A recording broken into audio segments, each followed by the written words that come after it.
Hi, this is Keshav. I'm a Python trainer in PySpiders.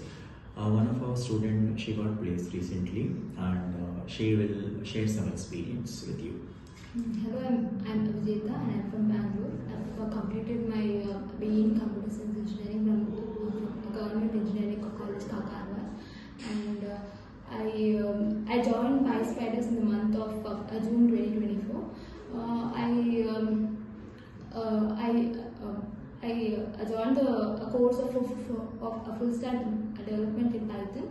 I had a very good experience here. I had the ability, like I got to increase my technical knowledge by the teaching of Keshav sir, and I also improved my SQL knowledge which was taken by Murli sir.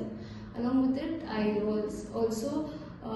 had some hands-on experience by learning a Django, which was taken by Alexa. I got some aptitude training also from a Selva sir.